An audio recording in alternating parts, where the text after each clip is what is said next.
mewujudkan kedaulatan nasional melalui reformasi konstitusi, solusi universal untuk skenario baru peradaban Indonesia dan dunia pendahuluan. Sejak proklamasi kemerdekaan pada 17 Agustus 1945, Indonesia telah mengalami berbagai dinamika dalam sistem ketatanegaraan dan kehidupan politik.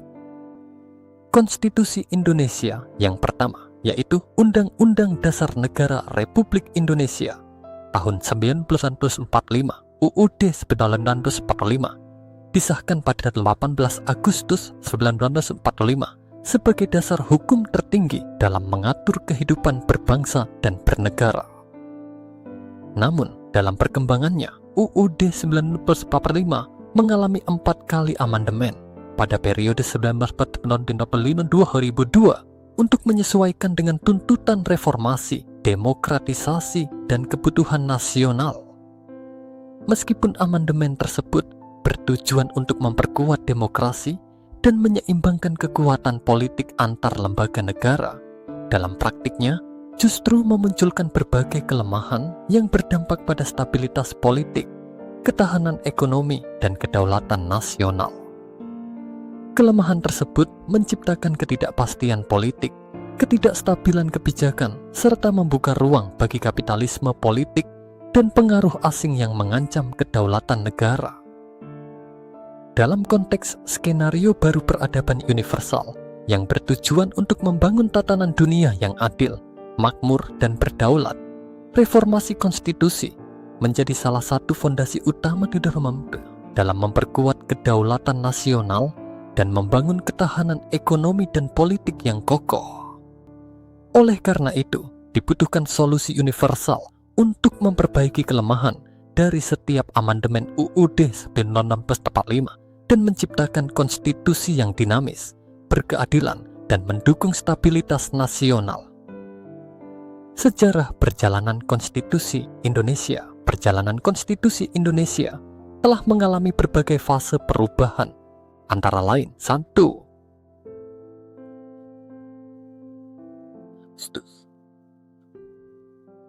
Desember menjadi dasar hukum tertinggi setelah kemerdekaan. 2. Mengatur struktur pemerintahan, hak dan kewajiban warga negara, serta pembagian kekuasaan eksekutif, legislatif, dan yudikatif. Konstitusi RIS 27 Desember 1949, 11 Agustus 1945. 1. Indonesia menjadi negara federasi dengan struktur pemerintahan yang lebih kompleks. 2. Pemerintah pusat menjadi lemah karena dominasi kekuasaan di tingkat daerah. UUD sementara 1950, 17 Agustus 1950, 5 Juli 1959. Indonesia kembali menjadi negara kesatuan dengan sistem parlementer. 2. Ketidakstabilan politik dan konflik antar partai menyebabkan kekacauan pemerintahan. 4. Kembali ke UUD 1945 melalui Dekrit Presiden 5 Juli 1949. Presiden Soekarno mengeluarkan Dekrit Presiden untuk kembali ke UUD 1945. 2. Indonesia kembali menggunakan sistem presidensial. Amandemen UUD 1945 2002. 1. Amandemen dilakukan untuk memperbaiki ketatanegaraan dan memperkuat prinsip demokrasi. 2. Terjadi 4 kali amandemen yang mengubah struktur politik dan ketatanegaraan Indonesia. Amandemen UUD 1945 dan kelemahannya amandemen IPA 2009. 1. Menegaskan prinsip kedaulatan rakyat dan membatasi masa jabatan presiden menjadi 2 periode. 2. Masalah DPR menjadi terlalu dominan dalam proses legislasi. Presiden kehilangan otoritas dalam pengambilan kebijakan strategis.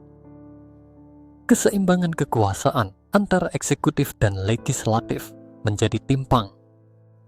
Amandemen di 2000 menegaskan prinsip desentralisasi dan otonomi daerah. 2. Masalah. Otonomi daerah memperlebar kesenjangan ekonomi antar daerah. Konflik antar daerah terkait pengelolaan sumber daya alam. Potensi gerakan separatis karena daerah merasa memiliki kontrol penuh atas wilayahnya. Amandemen Re 2010. Pemilihan presiden dan wakil presiden dilakukan secara langsung oleh rakyat. 2. Masalah. Politik uang dan kapitalisme politik meningkat. Ketidakstabilan koalisi di parlemen menyebabkan lambatnya pengambilan kebijakan strategis. Ketergantungan presiden terhadap partai politik besar. Amandemen 2002.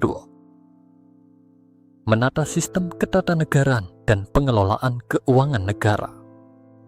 2. Masalah. Presiden menjadi lemah dalam pengelolaan keuangan negara. Persetujuan DPR dalam kebijakan ekonomi memperlambat respons terhadap krisis ekonomi. Peran BPK dalam pengawasan keuangan negara kurang efektif. Solusi universal untuk memperkuat konstitusi dan kedaulatan nasional, untuk memperbaiki kelemahan dari setiap amandemen UUD 1945 dan memperkuat fondasi kedaulatan nasional dalam skenario baru peradaban universal. Berikut adalah solusi yang dapat diterapkan. 1. Keseimbangan kekuatan eksekutif dan legislatif. Memberikan hak veto kepada presiden dalam pengambilan kebijakan strategis nasional tanpa persetujuan DPR. 2. Mengatur batas kewenangan DPR dalam kebijakan strategis ekonomi dan keamanan nasional. 3. Pengangkatan pejabat negara dalam situasi darurat nasional harus berada di bawah kewenangan penuh presiden. Reformasi desentralisasi dan otonomi daerah. 1. Pengelolaan sumber daya alam strategis dikendalikan oleh pemerintah pusat untuk mencegah ketimpangan ekonomi antar daerah. 2. Peningkatan kapasitas ekonomi daerah melalui Universal Basic Income (UBI) yang dibiayai dari hasil SDA strategis. Penguatan peran DPD dalam mengawal kebijakan daerah di tingkat nasional. Penguatan sistem politik dan demokrasi. Penerapan sistem hybrid dalam pemilihan presiden dan wakil presiden untuk mengurangi ketergantungan pada partai politik besar. 2. Transparansi keuangan partai politik dan pembatasan dana kampanye untuk mencegah politik uang. Penguatan peran Mahkamah Konstitusi dalam mengawasi proses politik dan pemilu. 4.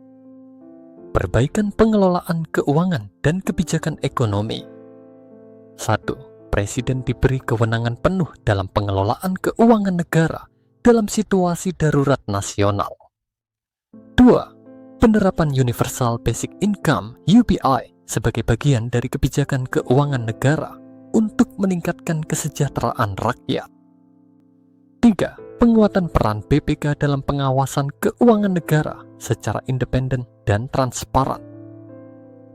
Dampak positif solusi universal meningkatkan kedaulatan politik dan ekonomi, meningkatkan stabilitas politik dan keamanan nasional, mengurangi kesenjangan ekonomi antar daerah, menghilangkan pengaruh kapitalisme politik dan politik uang, memperkuat posisi Indonesia dalam panggung politik internasional. Kesimpulan, reformasi konstitusi melalui penerapan solusi universal akan menjadi landasan utama dalam mewujudkan skenario baru peradaban universal. Dengan memperkuat kedaulatan politik, ketahanan ekonomi, dan stabilitas nasional, Indonesia dapat menjadi pemimpin dalam tatanan dunia baru yang adil, makmur, dan berkelanjutan.